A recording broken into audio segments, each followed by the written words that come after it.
நம்முடைய பிதாவாகிய தேவனாலும் குமாரனாகிய கிறிஸ்துவினாலும் கிருபையும் சமாதானமும் உங்கள் ஒவ்வொருவருக்கும் நிறைவாய் பெருகுவதாக. சத்தமா ஒரு ஆமேன் சொல்லுவோம். அல்லேலூயா. 1 தெசலோனிக்கேயர் 5ஆம் அதிகாரத்திலே நாம் 12ஆம் வசனத்திலிருந்து தொடர்ந்து நாம் தியானிக்க போகிறோம். இந்த பகுதி ஃபைனல் இன்ஸ்ட்ரக்ஷன்ஸ். பவுல் அப்போஸ்தலன் தெசலோனிக்கு எழுதின நிருபத்தினுடைய அந்த கடைசி பகுதியில் அவர்களுக்கு கொடுக்கிற அந்த ஃபைனல் இன்ஸ்ட்ரக்ஷன்ஸ், எதையெல்லாம் அவங்க செய்யணும், அவர் கொடுக்கிற இன்ஸ்ட்ரக்ஷனை நம்ம பார்க்க முடியாது. எப்போதுமே ஒரு தலைமைத்துவம் அவருடைய சபை கிட்ட சில இன்ஸ்ட்ரக்ஷன்ஸை கொடுக்கும்போது திருப்பி சில காரியங்களை சொன்னா என்ன அர்த்தம்னா, அதை கட்டாயம் கடைபிடிக்க வேண்டும் என்று அர்த்தம். பவுல் அப்போஸ்தலன் தெசலோனிக்கேயருக்கு அவர் நேர்ல அவர் உபதேசம் பண்ணியிருக்கிறார். இப்போ அவர்களை விட்டு பிரிந்து இருக்கிறார். ஆகவே சபைக்கு அவர் இன்ஸ்ட்ரக்ஷன்ஸை கொடுக்கிறார். எப்படி அவங்க ஸ்பிரிச்சுவல் லைஃப் இருக்கணும், எப்படி அவங்களுடைய வேர்ல்ட்லி லைஃப் இருக்கணும். கடைசியா ஒன் லைனர்ஸா பல காரியங்களை அவர்களுக்கு சொல்லுகிறார்.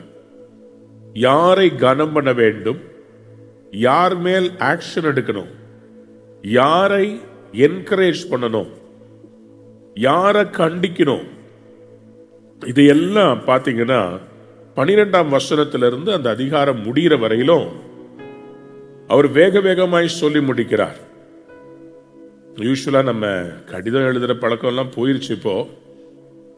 ஆனா அந்த வீட்டை விட்டு வெளியே போகும்போது கடைசியா இன்ஸ்ட்ரக்ஷன் சொல்லிட்டு போவோம்ல, வீட்டை பூட்டிடு, ஸ்டவ் ஆஃப் பண்ணிடுங்க, ஜன்னலை சாத்தினீங்களா, கடைசியா எல்லாம் சொல்லிட்டு போவோம்ல இன்ஸ்ட்ரக்ஷன். அது மாதிரி இந்த நிருபத்தை க்ளோஸ் பண்ற பவுல் சில முக்கியமான இன்ஸ்ட்ரக்ஷன்ஸை கொடுக்கிறார். இதன் மூலமாய் கர்த்தர் இன்னைக்கு உங்களையும் என்னை ஆசீர்வதிக்க போகிறார். ஹல்லேலூயா. சத்தமா ஒரு அல்லேலூயா சொல்லுங்க. அப்போ இந்த 12ஆம் வசனத்துல அவர் ஒரு முக்கியமான காரியத்தை குறித்து சபைக்கு சொல்லுகிறார். இது சபைக்கு மட்டுமல்ல, குடும்பத்துக்கு மட்டுமல்ல, தேசத்துக்கு மட்டுமல்ல, எந்த அலுவலகத்துக்கும் இது பொருந்தும். எப்படிப்பட்ட காரியத்தை சொல்றார் வாசிங்க. அன்றியும் சகோதரரே, உங்களுக்குள்ளே பிரயாசப்பட்டு கர்த்தருக்குள் உங்களை விசாரணை செய்கிறவர்களாயிருந்து உங்களுக்கு புத்தி சொல்லுகிறவர்களை நீங்கள் மதித்து அவர்களுடைய கிரியை நிமித்தம் அவர்களை மிகவும் அன்பாய் எண்ணிக்கொள்ளும்படி உங்களை வேண்டிக் கொள்ளுகிறோம். உங்களுக்குள்ளே சமாதானமாய் இருங்கள். 12-13 அவர் இணைத்து சொல்லுகிறதை பார்க்க முடிகிறது. Now we ask you, brothers and sisters, to acknowledge those who work hard among you, who care for you in the Lord and who admonish you. Hold them in the highest regard in love because of their work. இங்கே பவுல் அப்போஸ்தலன் கிரியை என்று தமிழிலே சொல்லப்பட்டிருக்கிறது, விசாரணை என்று 12ஆம் வசனத்திலே சொல்லப்பட்டிருக்கிறது. இங்கிலீஷ்ல நம்ம பார்க்கும்போது கடினமாய் உழைத்தவர்கள் என்று வேதம் சொல்லுகிறது. ஆண்டவர் எப்போதுமே கடினமாய் அவருக்காக உழைக்கிறவர்களை அவர் மறந்து போகிறவர் அல்ல, அவர் நினைத்திருக்கிறார். எத்தனை பேர் ஆமேன் சொல்ல விரும்புறீங்க? God is a God of work. நம்முடைய தேவன் கிரியை செய்கிற தேவன். பிரயாசப்படுகிறவர்கள், விசாரணை செய்கிறவர்கள், புத்தி சொல்லுகிறவர்கள், கிரியை செய்கிறவர்கள். 4 காரியங்களை சொல்ற, எழுதி கொள்ளுங்க. கிறிஸ்துவுக்குள்ளே ஏறெடுக்கிற பிரயாசம், எஃபர்ட். 2வது விசாரணை செய்கிறவர்கள், those who inquire of you, விசாரணை. 3வது புத்தி சொல்லுகிறவர்கள், admonish you, those who correct you, உங்களுக்கு புத்தி சொல்லுகிறவர்கள். அதுக்கப்புறமா கிரியை செய்கிறவர்கள். எந்த கிரியைனா அன்பின் கிரியை. those who work in love, அன்புல கிரியை செய்கிறவர்கள். இந்த 4 பேரையும் மறந்துடாதீங்கன்னு சொல்லி பவுல் சொல்லுகிறார். எப்போதுமே உழைக்கிறவங்களை மறக்க கூடாது. எத்தனை பேர் ஆமேன்னு சொல்ல விரும்புறீங்க? This is a golden principle. உழைக்கிறவங்களை எப்போதும் மறக்க கூடாது. Those who are working hard, you should never forget them. அவங்கள ஹையஸ்ட் ரிகார்ட்ல வைக்க சொல்றார். எனக்கு அன்பார்ந்தவருடைய பிள்ளைகளே, பவுல் இங்க மட்டும் இல்ல, எங்கெல்லாம் உண்மையா உழைக்கிறவங்கள பார்த்தாரோ அவங்களை எல்லாம் விசாரிக்கிறதையும் ஆசீர்வதிக்கிறதையும் நீங்க பார்க்க முடியும். ரோமர் 16ஆம் அதிகாரம் 6ஆம் வசனத்துல பெயர் சொல்லி சில பேர் ஆசீர்வதிக்கிறார். எங்களுக்காக மிகவும் பிரயாசப்பட்ட மரியாளை வாழ்த்துங்கள். எங்களுக்காக மிகவும் பிரயாசப்பட்ட ஊழியக்காரங்களுடைய மனதுல சில பேரை ஆசீர்வதிக்கணும்ன்ற எண்ணங்களை கர்த்தர் கொண்டு வருவார். யார் அவர்கள்? கர்த்தருக்காக பிரயாசப்படுகிறவர்கள். யார் அவர்கள்? ஒரு ஊழியக்காரன் ஊழியம் செய்யும் போது அந்த ஊழியம் தடைபடாமல் நடப்பதற்கு அந்த ஊழியக்காரனை தாங்குகிறவர்கள், அதற்காக பிரயாசப்படுகிறவர்கள். கைகளை உயர்த்தி அல்லேலூயா சொல்றீங்களா?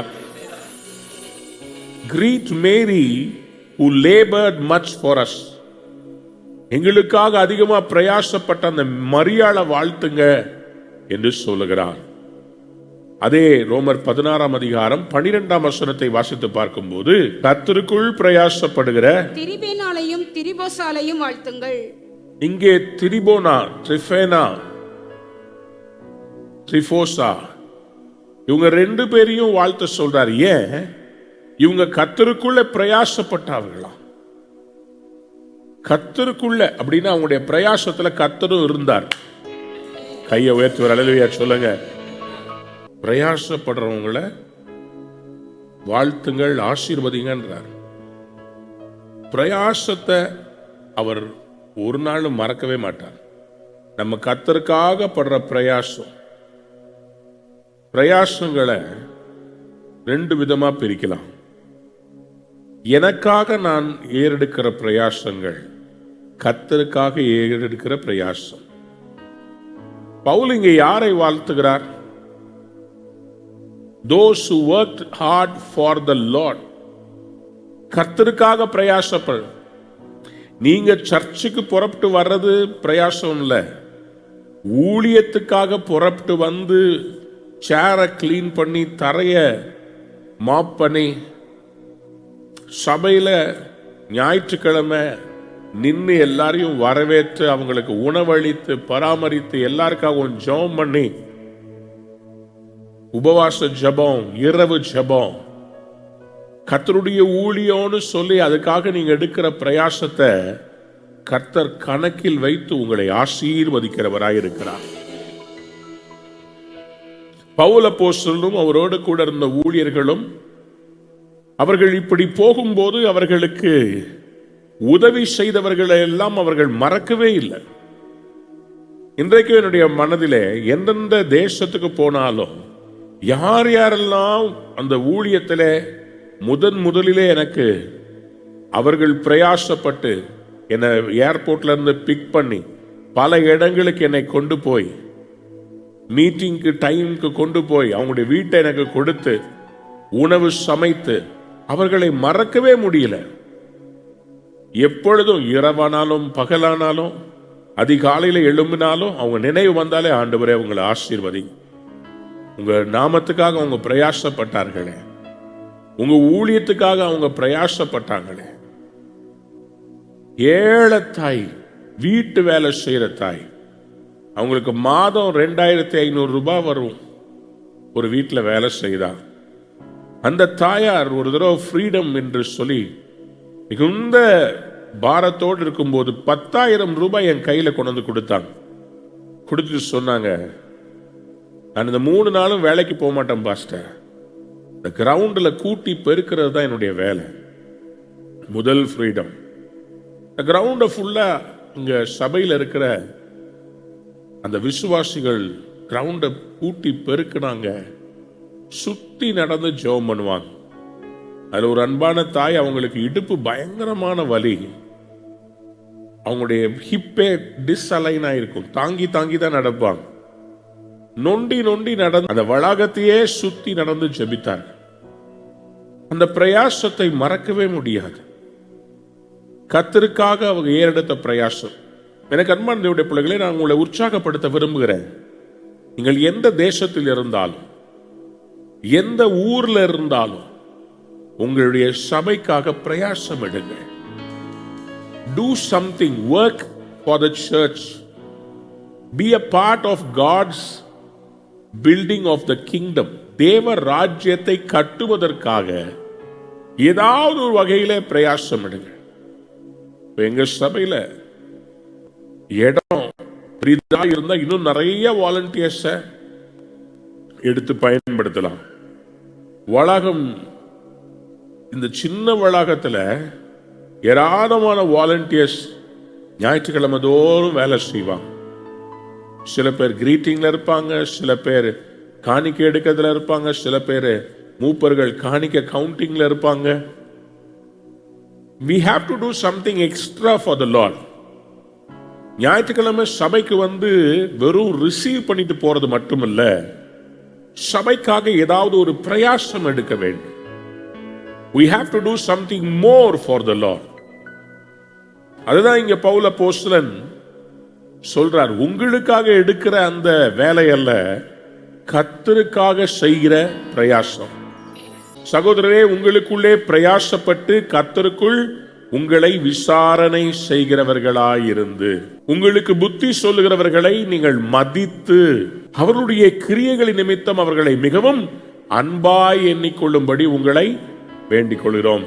சபையில ஊழியம் செய்கிறவர்களுக்கு மரியாதை கொடுக்கணும்னு பவுல் சொல்லுகிறார். இந்த கடைசி நாட்களிலே நடந்து கொண்டிருக்கிற ஒரு துயரமான காரியம் என்னவென்று சொன்னால், எல்லாரும் சபைக்கு வராங்க, ஆனா தங்களுக்கு வார்த்தையை கொடுக்கிற அந்த போதகரையோ அல்லது அந்த ஊழியர்களையோ அவர்கள் கனம் பண்ணுகிறதில்ல. ஊழியர்கள் விசாரிப்பார்கள். கொரோனான்னு சொன்னா அந்த டைம்ல அவங்களுக்காக ஜெபிக்கிறாங்க. அவங்க வீட்டில் யாருக்காவது ஏதாவது ஒண்ணுனா, மரணம் என்று சொன்னா எல்லாத்தையும் இவங்க தான் நடத்துவாங்க. அவங்களுக்கு குழந்தை பேரு மகப்பேறு மருத்துவமனையில் இருக்கும்போது திறப்பில் நிற்பாங்க, ஜெபிப்பாங்க. வீடு பிரதிஷ்டை, பால் காய்ச்சறது, எல்லாத்திலும் நிற்பாங்க. ஆனால் இந்த கிறிஸ்துவுக்குள்ள பிரயாசப்படுகிற அவர்களை மதிக்கணும்னு பவுல் சொல்றார். First of all, respect them. They are your servants, but they are servants of the Most High God. கைகளை உயர்த்தி ஒரு அல்லேலூயா சொல்றீங்களா? உங்களுக்கு சேவை செய்ய தேவனாலே நியமிக்கப்பட்டவர்கள். ஆகவேதான் பவுல் சொல்றாரு, இந்த 4 பேரை மறந்துடாதீங்க. என்னென்ன செய்யறாங்க அவங்க? உங்களுக்காக கர்த்தருக்குள் பிரயாசப்படுறவங்க, விசாரணை செய்யறவங்க, புத்தி சொல்லுகிறவர்கள், அன்பிலே கிரியை செய்கிறவர்கள். There are people who make an effort. There are people who inquire of you, admonish you, and who work hard for you. எனக்கு அன்பான தேவனுடைய பிள்ளைகளே, ஊழியர்களுக்கு தேவை பணம் இல்ல, மரியாதை. எத்தனை பேர் ஆமேன்னு சொல்ல முடியும்? ஒரு ஊழியக்காரனுக்கு வந்து மிகப்பெரிய ஒரு சந்தோஷம் எங்க வரும்னா, காசு கொடுக்கறதுனால இல்ல, அந்த ஊழியக்காரனை மதிச்சாவுனாவே என்னுடைய சபை என்னை கனம் பண்ணுகிறது, எனக்கு மரியாதை வைத்திருக்கிறது என்று நினைக்கும் போதே அந்த ஊழியக்காரன் நீண்ட நாள் உயிர் வாழ்வான். பவுல் பாருங்க, he is always identifying the people who are working for the Lord, not just working hard for the Lord. And he says, identify them, respect them, honor them. எழுதிக்கோங்க, respect them, honor them. அவர்கிட்ட வேண்டிக் கொள்ளுகிறோம் சொல்றான். we pray. உங்ககிட்ட நாங்க என்ன பண்றோம்? வேண்டிக் கொள்றோம். 1 கொரிந்தியர் 15 அதிகாரம் 10 வாசித்து பாருங்களேன். ஆகிலும் நான் இருக்கிறது தேவ கிருபையினாலே இருக்கிறேன். அவர் எனக்கு அருளிய கிருபை விருதாவாய் இருக்கவில்லை. அவர்கள் எல்லாரிலும் நான் அதிகமாய் பிரயாசப்பட்டேன். ஆகிலும் நான் அல்ல, என்னுடனே இருக்கிற தேவ கிருபையே அப்படி செய்தது. சொல்றாரு, எல்லாரை விட அதிகமா நான் பிரயாசப்பட்டேன். இதை சொல்லும் போது பவுல் எல்லாரும் தன்னை மதிக்கணும்ன்றதுக்காக சொல்லல, மற்றவங்களுக்கு ஒரு முன்மாதிரியா இருக்கணும்னு சொல்றார். ஒரு அப்பா தாம் பிள்ளைங்கிட்ட உங்க அப்பாவாகிய நான் எப்படி கடினமா உழைக்கிறேன்னு சொல்லும்போது ஒரு முன்மாதிரியையும் வைக்கிறாரு. அந்த முன்மாதிரிக்கு மரியாதை கனம் கொடுக்கணும்னு பிள்ளைகிட்ட எதிர்பார்ப்பார். பவுல் அப்படிதான் சொல்றார். உங்க எல்லாரை விட அதிகமா நான் பிரயாசப்பட்டேன், அதிகமா டிராவல் பண்ணிருக்கிறேன், அதிகமா கொடுத்திருக்கிறேன், அதிகமா ஜெபிச்சிருக்கிறேன், அதிகமா வெளிப்பாடுகளை வாங்க காத்திருந்திருக்கிறேன். ஜெபத்துல, உபவாசத்துல, பிரயாணங்கள்ல, கல்லடி படுறதுல, நிர்வாணம், பசி, மரணத்துக்கு ஏதுவான காயங்கள், இவ்வளவும் நான் பண்ண பிரயாசம். ஆனா இதெல்லாம் நான் இல்லை, எனக்குள்ளே இருக்கிற தேவ கிருபையே. சோ அங்க பெருமைன்றது உடைஞ்சிருச்சு பாத்தீங்களா? நான் அவர் பேசினாலும் அவருக்குள்ள இருக்கிற கிறிஸ்துவ மகிமைப்படுத்துறாரே தவிர அவருடைய சுயத்தை அவர் மகிமைப்படுத்தினார். அப்போ நம்ம என்ன பண்ணணும்? அந்த மாதிரி ஒரு ஊழியக்காரர் உண்மையாய் ஊழியம் செய்யும் போது அவர்களை என்ன பண்ணணும்? மதிக்கணும், கனப்படுத்தணும். மதிக்கணும்னா என்ன அர்த்தம்? கொஞ்சம் எலாபரேட்டா பேசும். மதிக்கணும்னு என்ன அர்த்தம்? பார்க்கும்போது ஸ்தோத்திரையா, ஐயா உங்களை மாதிரி யாரும் இல்லையா, உங்க காலை தொட்டுமையா, அதுக்கு பேரா மதிப்பு? மதிப்பு என்றா உள்ளத்துல இருக்கிறது தான் மரியாதை. மரியாதைன்னா என்ன? ஒரு ஞாயிற்றுக்கிழமை வரும், சிஎஸ்ஐ சபைகள் அதை செய்வாங்க, பார்த்துருக்கீங்களா? ஆராதனை முடியும் போது பாஸ்டர் வந்து ஃப்ரண்ட்ல நிற்பார். இந்த ப்ரொசஷன்ல எல்லாரும் கொயர்லாம் வந்து எல்லாம் கடைசியில் நிற்பாங்க. முழு சபையும் சைடுல வாசல் இருந்தாலும் சைடு வாசலுக்கா எஸ்கேப் ஆகி ஓடாது. முழு சபையும் நடுவுல வந்து பாசுகிட்ட ஒரு தோத்திரம் போட்டா அவங்களுக்கு ஒரு பெரிய ஆசீர்வாதம். நாங்கெல்லாம் அப்படிதான். எங்க அப்பா அம்மா எல்லாம் எவ்வளோ கூட்டம் இருந்தாலும் என்ன பண்ணுவாங்க? எல்லாம் லைன்ல வந்து ஸ்தோத்திரையா, ஐயா கிட்ட ஸ்தோத்திரம் வாங்கிட்டு வந்தியா? வீட்டில் வந்து கேட்பாங்க, ஐயா கிட்ட ஸ்தோத்திரம் வாங்கிட்டு வந்தியா? ஆனா இப்போ இருக்கிற இந்த பெந்தேகோஸ்தே சபைகள் இருக்குது பாருங்க, ஆராதனை முடிச்ச உடனேயே என்னமோ அவங்களை இவ்வளோ நேரம் பிடிச்சி வச்சிருந்த மாதிரியும், அப்படியே இந்திய சுதந்திர போராட்டத்திலிருந்து விடுதலை பெற்ற மாதிரி தெரிச்சுக்கிட்டு ஓடுறாங்க. நாலா பக்கமும் தெரிச்சுக்கிட்டு 10 வழி இருந்துச்சுன்னா இவங்க சேலத்துக்கு 8 வழி சாலை போடுற மாதிரி தனியா ஒரு வழியே போட்டு ஓடி போயிடுறாங்க. பாஸ்டரை பார்ப்போம், விஷ் பண்ணுவோம், அவங்ககிட்ட விசாரிப்போம், எப்படி பாஸ்டர் நல்லா இருக்கிறீங்களா, கொரோனால நீங்க கஷ்டப்பட்டீங்களாமே. கோழிக்கு லைனு டோக்கன் போட்டிருப்பான். பிரியாணி விருதுநகர்ல வாங்கணும், மட்டன் பிரியாணி தீர்ந்து போயிடும், டைமுக்கு போலன்னா கிடைக்காது. இப்படி எல்லாருக்குள்ளேயும் இன்னைக்கு நிறைய அலுவல்கள் வந்துருச்சு. முந்திலாம் அந்த ரெவரன்ஸ் பாஸ்டர்னு சொன்னா, அதே மாதிரி சபை முடிந்த பிறகு people will linger in the church, people will not go home. அதெல்லாம் சிறு வயதில் ஞாபகம் இருக்குது. ஆலயம் முடிச்ச உடனே போக மாட்டோம், எல்லாம் வெளியே நின்று பேசி மற்றவங்கள குடும்பங்களெல்லாம் விசாரிப்போம். பார்த்தீங்கன்னா ஃபேமிலியாக நிற்பாங்க. எங்கள் பெரியப்பா பெரியம்மா சித்தி எங்களுடைய சொந்தக்காரங்கெல்லாம் பார்த்தீங்கன்னா நாங்களே ஒரு பெரிய கும்பல் இருப்போம் சர்ச்சில் ஒரு சைடு. அதுக்கப்புறமா எங்களுக்கு தெரிஞ்ச ஃபேமிலிஸ், கொயரில் பாடுறவங்க எல்லாரும் இருப்பாங்க. பேசுவோம், பாஸ்டரை போய் பார்ப்போம், எங்கள் ஃபேமிலியில் ஒரு ஃபங்க்ஷன் இன்வைட் பண்ணுவோம், கனம் பண்ணுவோம், சர்ச்சில் ஏதாவது ஒன்று வாங்க இது மாதிரி தேவை இருக்குன்னு சொல்லியிருப்பாங்க. உடனே ஃபேமிலியாக டிசைட் பண்ணுவோம், ஓகே நீ எவ்வளோ தர, நான் எவ்வளோ தரேன், நம்ம எல்லாரும் சேர்ந்து இந்த காரியத்தை சர்ச்சுக்கு வாங்கி கொடுத்துடலாம். அங்கேயே டெசிஷன் எடுத்து அங்கேயே உடனே முடியும். வீட்டுக்கு போய் கர்த்தர் என் கனவிலே சொன்ன பிறகு நான் செய்வேன் அப்படிலாம் கிடையாது. அங்கே இன்ஸ்டன்டா ஒரு டெசிஷன். எனக்கு அன்பார்ந்தவருடைய பிள்ளைகளே, நம்ம சபையில கடினமா உழைக்கிறவங்களை என்ன பண்ணணுமா? ஹானர் பண்ணணும். எந்த சபை தன்னுடைய ஊழியக்காரனை ஹானர் பண்ணுதோ அந்த சபையை கர்த்தர் ஹானர் பண்ணுவார். எந்த விசுவாசிய ஆண்டவர் ஹானர் பண்ணுவார்னு சொன்னா சபையையும் சபையின் ஊழியக்காரரையும் ஹானர் பண்றோம். என்னுடைய தாத்தா சைடில் அவங்க, என்னுடைய அம்மா வழி தாத்தா வந்து ஒரு சிஎஸ்ஐ ரெவரண்ட். அவங்க வந்து முழு டயசிஸ்கே டிஸ்ட்ரிக்ட் கவுன்சில் சேர்மனா, எல்லா ஸ்கூலுக்கும் அவங்க தான் தலைமைத்துவம். அவ்வளோ மரியாதை கனம் அவங்களுக்கு. அவங்களுடைய மக என்னுடைய அம்மா, எங்களுடைய அப்பாவுடைய அப்பா, அவர் எப்படின்னு சொன்னா அவங்க வீட்டில் தான் எல்லா ஊழியக்காரர்கள், உபதேசியார், வேதநாயகர் சாஸ்திரியார், இவங்க எல்லாம் வந்தாங்கன்னா அவங்க ஊழியர் செய்கிற நாள் வரைக்கும் 1 மாதமோ 2 மாதமோ எங்களுடைய தாத்தாவுடைய வீட்டில் ஒரு மேலறை இருக்கும்.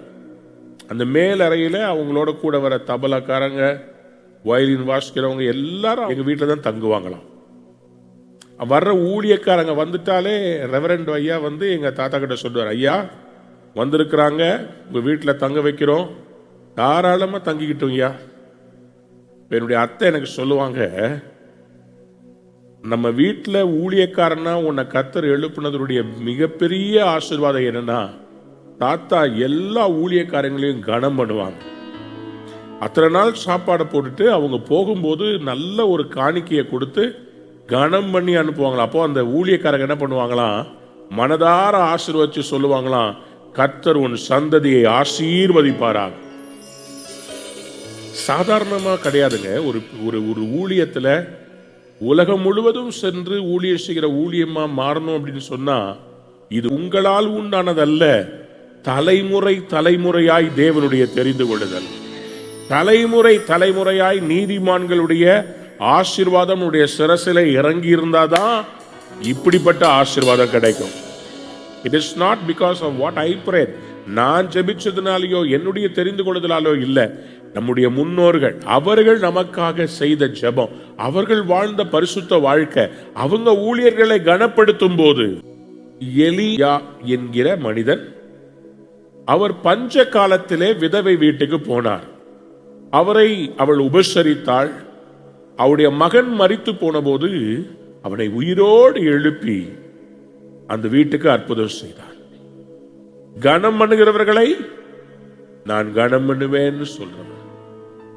என் நாமத்திலே வருகிறவர்களுக்கு ஒரு கலசம் தண்ணீரை கொடுத்தாலும் அதற்குரிய பலனை அடைந்தே தீர்வார்கள், அடைந்தே தீர்வார்கள். மத்தேயு 10ஆம் அதிகாரம் 42ஆம் வசனத்தை வாசிங்கன்னா, சீஷன் எனும் நாமத்து நிமித்தம் இந்த சிறியில் ஒருவனுக்கு ஒரு கலசம் தண்ணீர் மாத்திரம் குடிக்க கொடுக்கிறவனும் தன் பலனை அடையாமற் போகான் என்று மெய்யாகவே உங்களுக்கு சொல்றேன். கைகளை உயர்த்தி ஒரு அல்லேலூயா சொல்றீங்களா?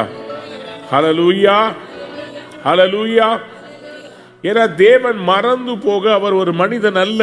அதுலயும் பவுல் வந்து சொல்றார், 1 தீமோத்தேயு 5ஆம் அதிகாரம் 17ஆம் வசனத்துல, உங்களுக்காக வசனத்தை போதிக்கிறாங்கல்ல, அந்த வசனத்தை வாசித்து அல்லது அவங்க உங்களுக்கு விசாரணை செய்யறாங்கல்ல, உங்களை வசனத்துல நடத்துறவங்க, உபதேசத்துல நடத்துறவங்க, விசாரணை செய்யறவங்க, பிரயாசத்துல இங்க பாருங்க அழகா பிரிச்சு சொல்றாரு, விசாரணை செய்கிற, விசேஷமா திருவசனத்தில் உபதேசிக்கிற பிரயாசப்படுறவங்கள என்ன பண்ணுவாங்களா?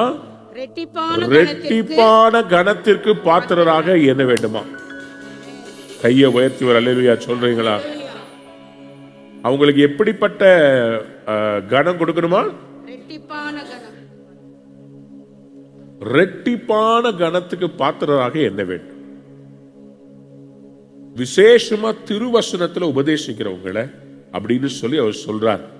ஏன் இப்படி சொல்றாருன்னா, see, when you are being blessed through the word of God, அந்த வேர்டுக்காக பிரயாசப்பட்டு அதனுடைய ஆழங்களை எடுத்து கொடுக்கும்போது ரெவலேஷன் brings revolution. வெளிப்பாடு உங்களுக்கு தேவ ஆசீர்வாதங்களை வெளிப்படுத்தும். வெளிப்பாட்டுள்ள பிரசங்களை கேட்கும்போது உங்க வாழ்க்கையில ஆசீர்வாதம். அப்ப நம்ம என்ன பண்ணணும்? டபுளா கனப்படுத்தணும். கையை வைத்து அல்லேலூயா சொல்றீங்களா? ஹல்லேலூயா. ஆகவேதான் பவுல் அப்போஸ்தலன் எபிரேயர் 13ஆம் அதிகாரம் 17ஆம் வசனத்தை வாசித்து பாருங்கள். உங்களை நடத்துகிறவர்கள் உங்கள் ஆத்துமாக்களுக்காக உத்தரவாதம் பண்ணுகிறவர்களாய் விழித்திருக்கிறவர்கள் ஆனபடியினால். நல்ல கவனிங்க. உங்க ஆபீஸ்ல உங்க மேனேஜர் உங்களுடைய ஆத்துமாவுக்கு உத்தரவாதம் பண்ண மாட்டார், உங்க வேலைக்கு உத்தரவாதம் பண்ணுவார். உங்க ஆபீஸ்ல இருக்கிற மேனேஜர் உங்க வேலைக்கு உத்தரவாதம் கொடுப்பாரே தவிர உங்க ஆத்துமாவுக்கு உத்தரவாதம் கொடுக்க மாட்டார். ஆத்துமாவுக்கு உத்தரவாதம் என்ன தெரியுமா? உங்களுக்கு விரோதமா ஒரு கொடிய வியாதிய பிசாசு கொண்டு வர்றான், உடனே இந்த ஊழியக்காரங்க நடுவுல இறங்கி நிப்பாங்க, சொல்லுவாங்க, இயேசுவின் நாமத்திலே பிசாசே, என்னுடைய ஆட்டை நீ தொற முடியாது. ஏசப்பா, என்னுடைய இந்த சபை மக்களுக்காக நீங்க மனம் இறங்கித்தான் வேண்டும், அவங்க குற்றங்குறைகளை மன்னிக்கத்தான் வேணும், அவங்களுக்கு நீங்க இந்த அற்புதம் செஞ்சுதாகணும். இப்பொழுது அந்த பொல்லாத கிரியை என் சபையை விட்டு, என் விசுவாசியை விட்டு வெளியேறுவதாக, இந்த மந்திர கிரியை உடைவதாக. விசுவாசிக்கும் மந்திரவாதிக்கும் பிரச்சனை. ஆனா இந்த உத்தரவாதம் எடுக்கிற அந்த ஊழியக்காரன் என்ன பண்ணுவான்? இவங்க 2 பேருக்கு நடுவுல அவன் இறங்கி, அந்த ஊழியக்காரர் இறங்கி இவங்களுக்கு விரோதமா வர்றது அவ்வளவும் இவர் நடுவுல நின்று, நான் நிக்கிறேன், நான் உத்தரவாதம் கொடுக்கிறேன், ஆண்டவரே இவங்களை விடுவீங்கன்னு சொல்லி இவங்களை விடுவிச்சுட்டு பிசாச அடிச்சு காலி பண்றதுதான் ஊழியக்காரனுடைய வேலை. வியாதிய, நியாய தீர்ப்ப எப்படி மோசே நின்னு சொன்னார், ஆண்டவரே என் பேரை வேணா கிறுக்கி போட்டுருங்க, இந்த ஜனங்களை அழிச்சிடாதீங்க. இதுக்கு பேர் தான் உத்தரவாதம், இதுக்கு பேர் தான் கேரண்டி. லார்ட், ஐ கேரண்டி இந்த சோல், இந்த ஆத்துமா, ஆண்டவரே இவங்க கண்டிப்பா ஒரு நாள் எழும்புவாங்க, ஆண்டவரே இவங்க பாவங்களை மன்னிச்சிருங்க, ஆண்டவரே ஆண்டவரே என் சபையின் மக்களுக்கு கர்த்தர் நீர் ஒரு அற்புதம் செய்யணும், கொரோனாவில இருந்து பாதுகாக்கணும், ஆண்டவரே அவங்களுடைய பிசினஸ ஆசீர்வதிக்கணும், ஆண்டவரே அவங்களுடைய குடும்பத்துல சமாதானம் வேணும். உத்தரவாதம். கணவன் மனைவி பிரிந்து போக வேண்டும் என்று கேட்கிறார்கள். ஜெபித்து அந்த குடும்பத்துக்காக போராடி இரவும் பகலும். அந்த சகோதரிக்கு காலில் பெருவரல்ல அடிக்கடி சீல் வரும். அது ஒரு அசுத்தாவியின் கிரியை என்று தெரியும். கர்த்தர் சுகமாக்கினார், கர்த்தர் விடுதலை கொடுத்தார். சேர்ந்து வாழ்கிறார்கள், வேறே சபைக்கு செல்கிறார்கள். அவர்களுக்காக உத்தரவாதம் எடுத்து ஜெபித்த அந்த ஊழியக்காரனை மதிக்கவும் இல்லை, அந்த ஊழியக்காரனை அவர் கஷ்டத்துல போகும்போது அவங்க உத்தரவாதம் கொடுக்கவும் இல்லை, அந்த சபைக்காக வைராக்கியம் பாராட்டல. ஆனா அந்த மகளுக்காக நிற்கும் போது இந்த பாஸ்டருக்கு பெருவரல்ல எவ்வளவு பிரச்சனைகள் வந்திருக்கும், அதையெல்லாம் இயேசுவின் நாமத்துல எதிர்த்து நின்று ஜெயிச்சுதான் அந்த ஊழியர்கள் நிக்கிறாங்க. ஒவ்வொருத்தருக்காக உத்தரவாதம் எடுக்கிறது எப்படின்னா, உயிரை பணையம் வச்சு நிக்கிறது. ஒரு சபையில வருகிற ஒரு குடும்ப தலைவனுக்கு தன்னுடைய குடும்பத்தை பாதுகாக்க வேண்டிய அந்த பொறுப்பு இருக்கிறது. ஒரு சபை தலைவனுக்கு குடும்பங்களை பாதுகாக்க வேண்டிய பெரிய பொறுப்பு இருக்கு. எவ்வளோ பெரிய சபையோ அவ்வளோ உத்தரவாதம் அந்த ஊழியக்காரன் எடுக்கணும். அந்த ஊழியக்காரனுடைய குடும்பமோ அத்தனை பேருக்கும் உத்தரவாதம் எடுத்து உயிரை பணைய வச்சு நிக்கிறதா ஊழியம். அப்ப தங்களுக்காக உத்தரவாதம் எடுத்த அவங்களுக்கு ரெட்டிப்பான கனத்தை கொடுக்க வேண்டியது எவ்வளவு முக்கியமா இருக்கு. கைகளை உயர்த்தி அல்லேலூயா சொல்றீங்களா? உங்கள் போதகர்களை கனம் பண்ணுங்க. நான் எனக்குன்னு சொல்லல, உங்க பாஸ்டருக்கு சொல்றேன். இந்த செய்தியை கேட்கிற அநேக பாஸ்டர்ஸ் இருக்கிறாங்க. பாஸ்டர்ஸ் மற்றவங்களுக்கு இந்த செய்தியை ரெக்கமெண்ட் பண்றாங்க. ஏன்னு சொன்னா, நான் சபைக்காக பேசுறேன், எனக்காக இல்ல. உங்க பாஸ்டரை நீங்க கனம் பண்ணுங்க. உங்க பாஸ்டருக்கு என்னைக்காவது ட்ரெஸ் எடுத்து கொடுத்துருக்கீங்களா? என்னைக்காவது ஒரு ஷர்ட் பிட்டும் ஒரு பேண்ட் பிட்டும் சைஸ் தெரியாதுல்ல உங்க பாஸ்டருடைய ஷர்ட் சைஸ்? பேசாம ரிஸ்க் எடுக்காம சொல்ல வேண்டியதை சொல்லிட்டேன். ஒரு என்னுடைய அப்பாவுக்கு அந்த ஒரு ஆசை.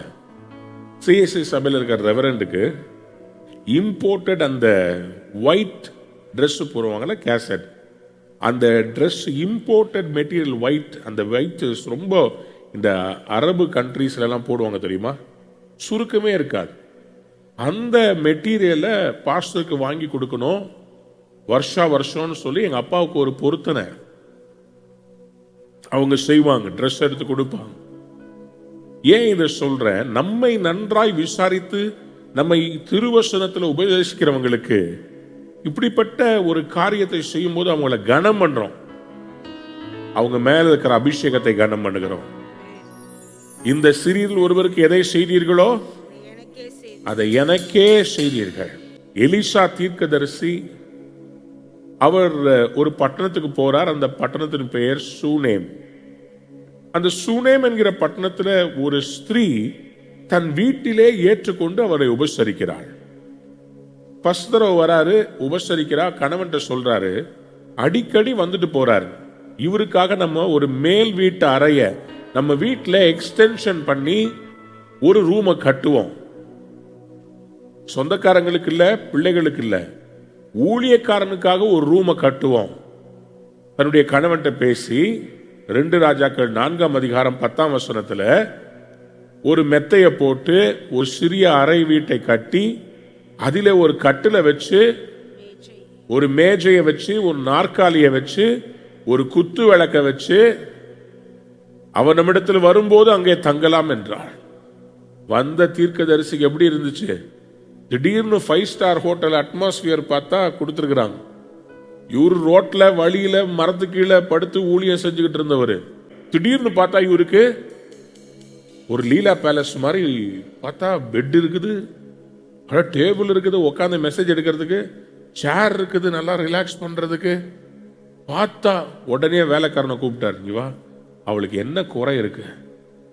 கூப்பிட்டு கேட்கிறாரு, உனக்கு என்னமா வேணும்? ராஜா கிட்ட சொல்லி லேண்ட் வேணுமா, 1000 பொற்காசுகள் வேணுமா, என்ன வேணும் சொல்லு அப்படின்றார். அவ சொல்றா, எனக்கு ஒண்ணும் வேண்டாம். அப்படின்னா என்ன அர்த்தம்? பிரதிபலன் எதிர்பார்க்காமல் அவள் ஊழியரை கனம் பண்ணினபடினாலே அவ கற்பத்தில் இருந்த சாபத்தை ஒரே வார்த்தையில முறிச்சு போட்டார், சொல்லிட்டு போயிட்டார். அடுத்த வருஷம் இந்த நேரம் உங்க குழந்தை இருக்கும், கையில இருக்கும். கையை வைத்து அல்லையா சொல்றீங்களா? அதே மாதிரி 2 ராஜாக்கள் 4:17 சொல்கிறது, அந்த ஸ்திரீ கற்பம் தரித்து எலிசா தன்னோட சொன்னபடி ஒரு உற்பத்தி கால திட்டத்தில் ஒரு குமாரனை பெற்றாள். கைகளை உயர்த்தி அல்லேலூயா சொல்லுங்க. So hold them in the highest regard in love because of their work. அன்பான நேயர்களே, இந்நிகழ்ச்சியில் கொடுக்கப்பட்ட வாக்குத்தத்தங்களும் தீர்க்க தரிசன வார்த்தைகளும் உங்களுக்கு ஆசீர்வாதமாய் இருந்திருக்கும் என்று நாங்கள் நம்புகிறோம். நீங்கள் பெற்ற ஆசீர்வாதங்களையும் ஜெப விண்ணப்பங்களையும் மற்றும் உங்கள் காணிக்கைகளையும் அனுப்ப வேண்டிய எங்கள் முகவரி: ரூவா ஊழியங்கள், எண் 82, ஜவஹர்லால் நேரு சாலை, சிம்ஸ் மருத்துவமனை எதிரில், வடபழனி, சென்னை 26. உங்கள் காணிக்கைகளை ஆன்லைன் மூலமாக எளிதாக செலுத்தலாம்.